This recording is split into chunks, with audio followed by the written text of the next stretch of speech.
Hi, I'm Wes Allen with DM Tales, and today I'm looking at the new release from Pickpocket Press. Tales of Argosa is the successor to 2019's low fantasy gaming and includes some updates to the core system, which first appeared in Pickpocket Press's second title, Low Life 2090. Now, the man behind Pickpocket Press, Stephen Grodzicki, was an early friend of DM Tales and sent me review copies of his earlier titles, but I didn't hesitate for a moment to back Tales of Argosa when the opportunity came. This is my purchased copy because he makes really good stuff. Let's roll it.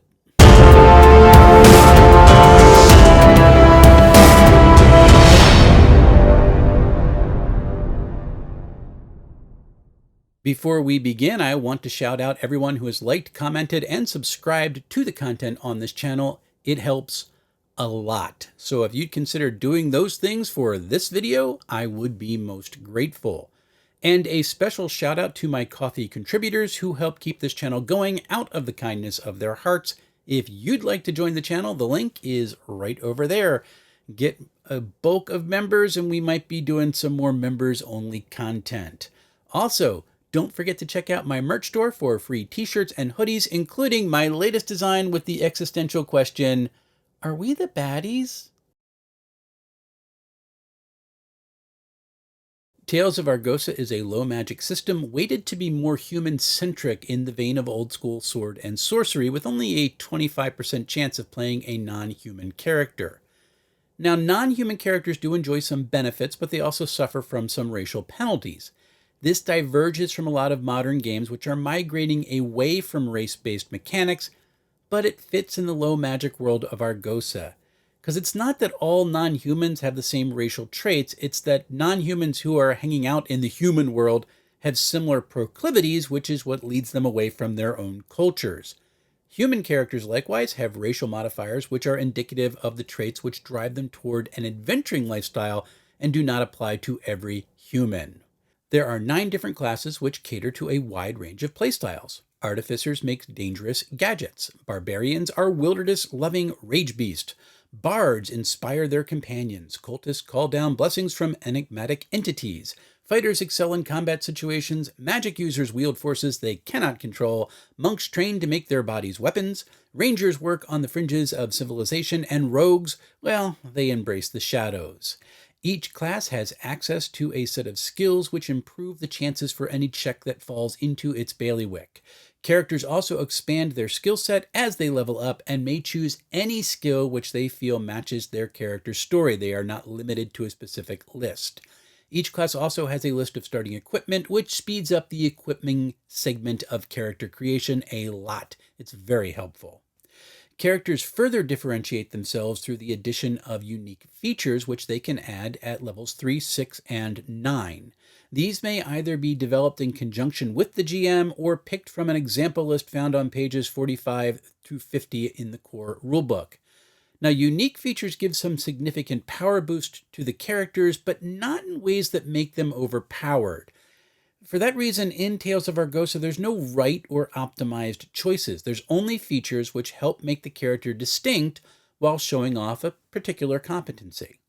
Each character also rolls for a background which grants a one-time bonus to an attribute score, a skill, and an item for their inventory.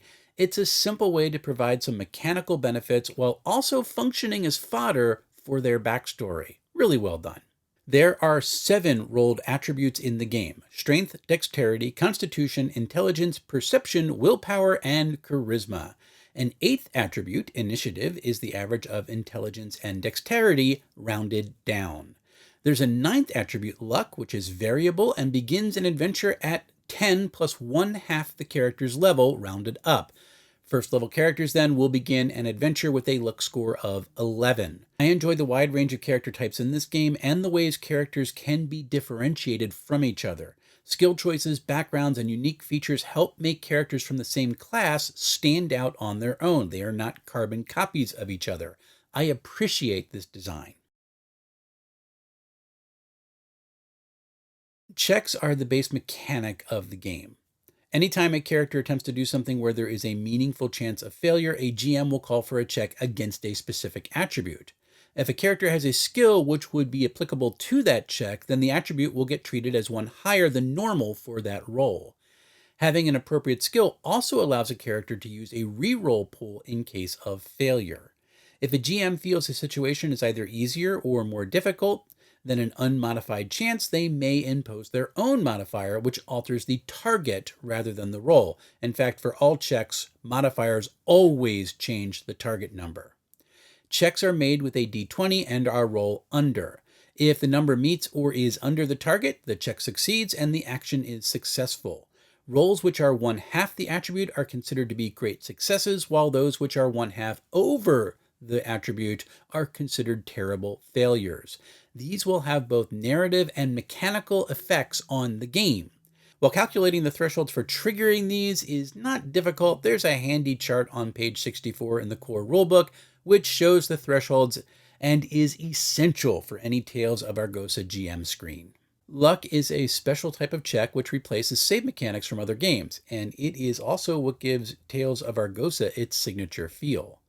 Luck checks are rolled just like any other check in the game. If a check succeeds, the trap doesn't hit, the falling rocks are dodged, or a tree root is grabbed, which keeps a character from plunging to their untimely death.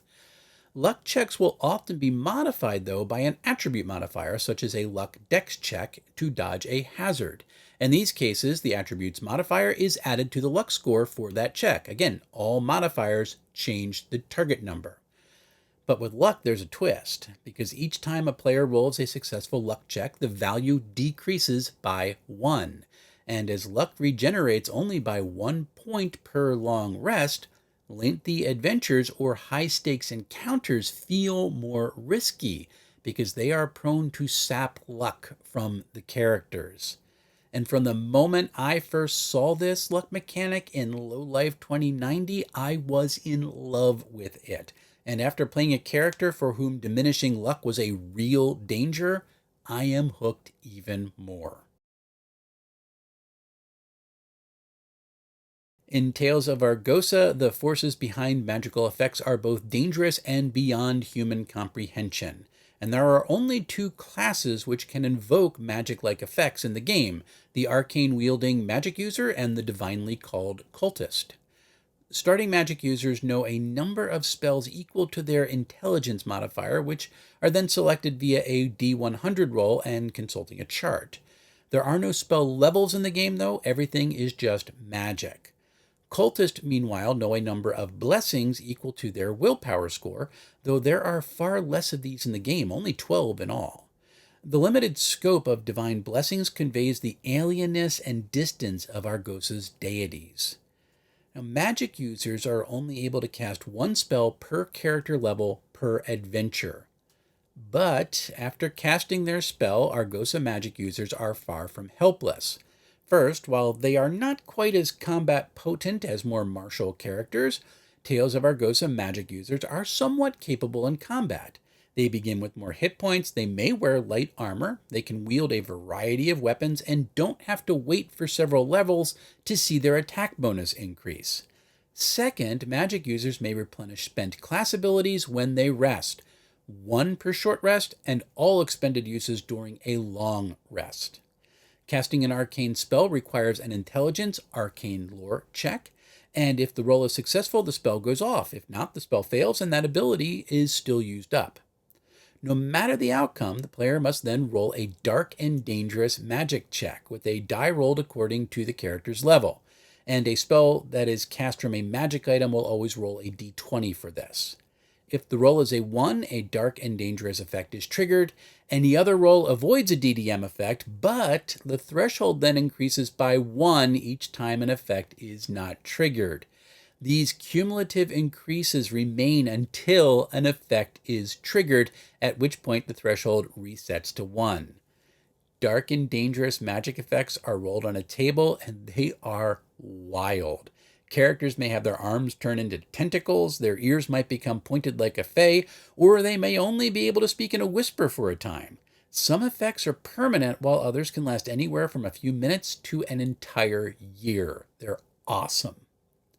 Now, like magic users, cultists begin play with the ability to invoke 1 blessing per character level. And to invoke a blessing, a cultist must make a willpower divine lore check, and for every invocation, they must also make a dark and dangerous magic effect, just like a magic user. If an effect is triggered, the cultist suffers a divine rebuke and must roll on a table to see what it is.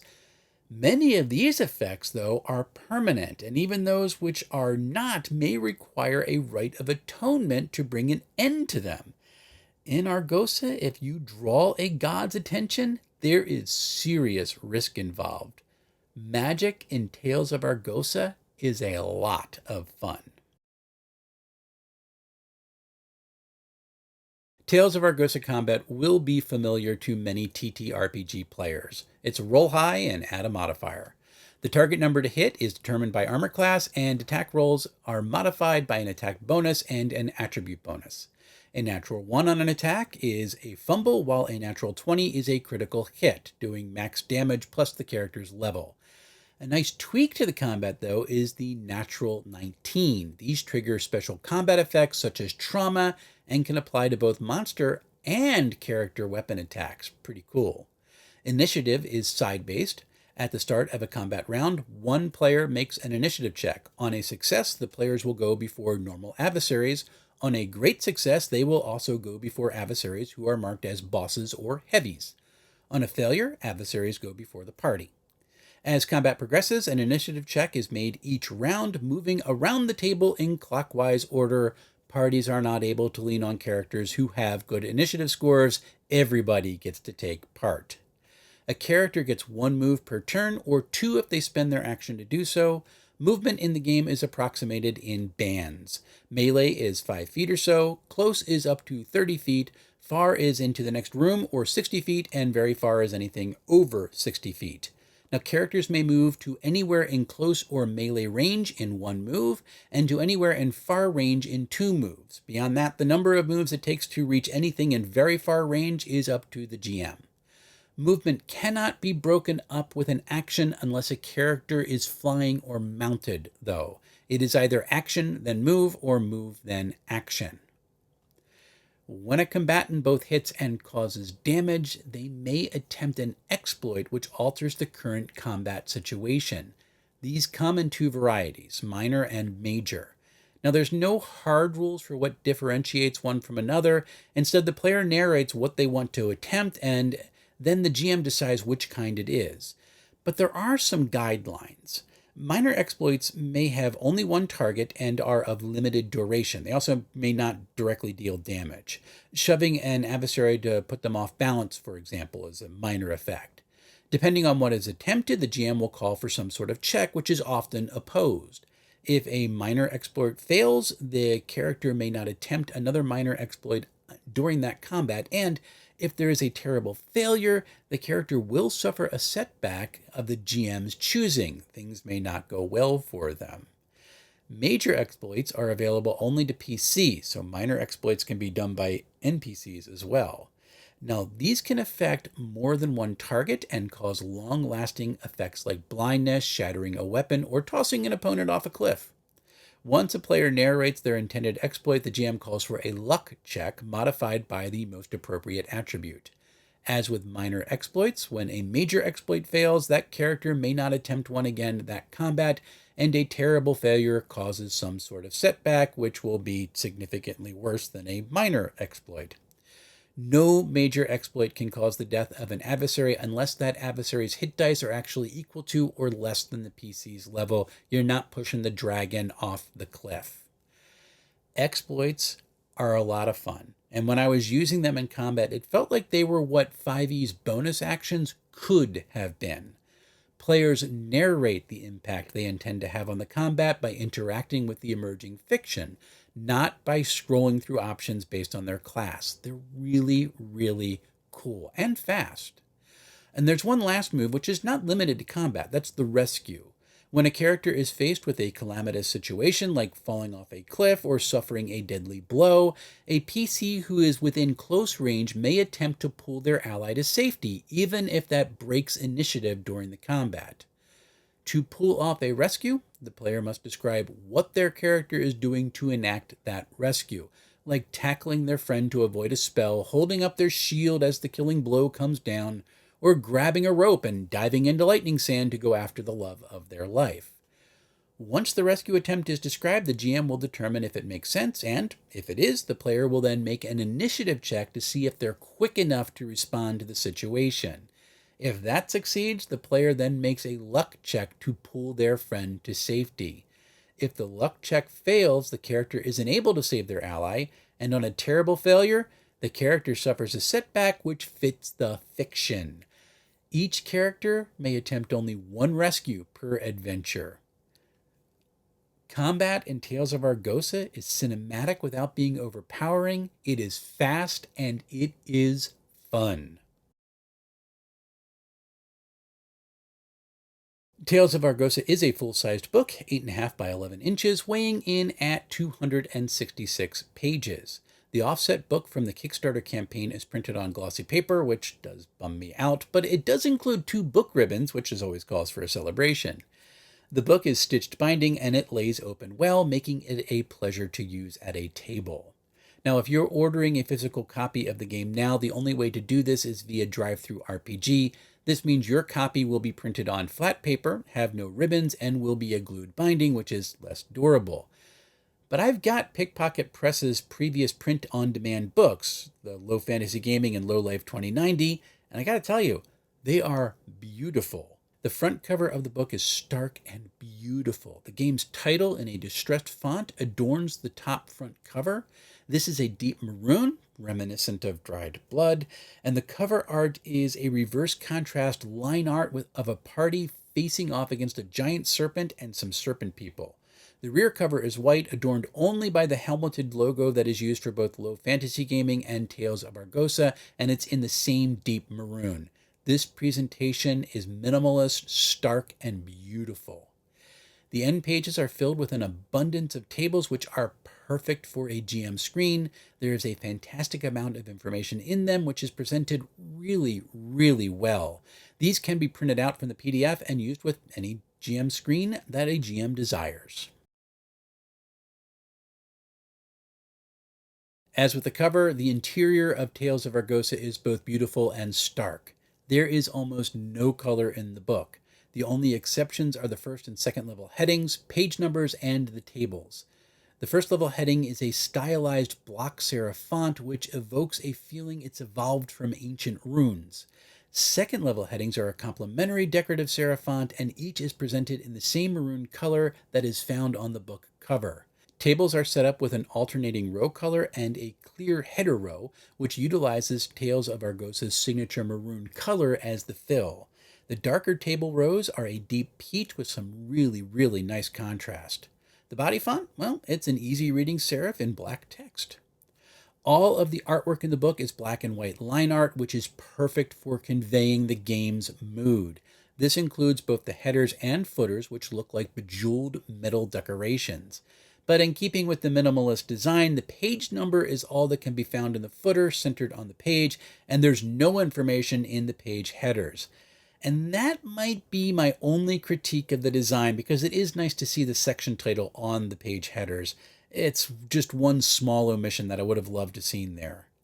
Callouts, on the other hand, they're designed to look like they belong perfectly. They are ripped pieces of parchment with subtle rips, and they fit into the book wonderfully. All in all, this is a great design. Well, if you haven't figured it out by now, I love this game. It is beautiful, it is fun, and it is simple to both play and run. At the same time, it is filled with GM tools and mechanics that I didn't even have time to cover in this review. So I'm going to do a second Tales of Argosa video to cover things like the bestiary, special GM tools, and mechanics like montages, mass combat, and chases.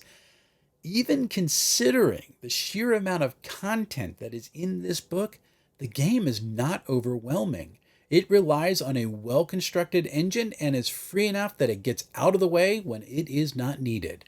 Try this game out. It is fun. If you want to pick up Tales of Argosa for yourself, head over to DriveThruRPG.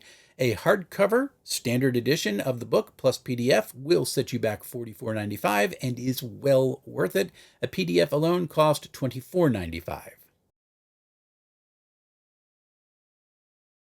Coming up, I have got Rust and Redemption read, and wow, this is the best of the white cover books for Cypher System that I've read so far. It's great. I also have my unnamed Numenera book, which my party might encounter soon, so I'll get that review up on the channel as soon as I can. I've also got a cool little zine game called Beast Slayer, which I was sent, as well as Project Sunflower, but I am also getting ready to read Dreams and Machines, so I'm really excited about that. It's been sitting on my shelf since Christmas. There are so many books, and I cannot wait to share all of this with you. So until we see each other again, folks, happy playing, everyone.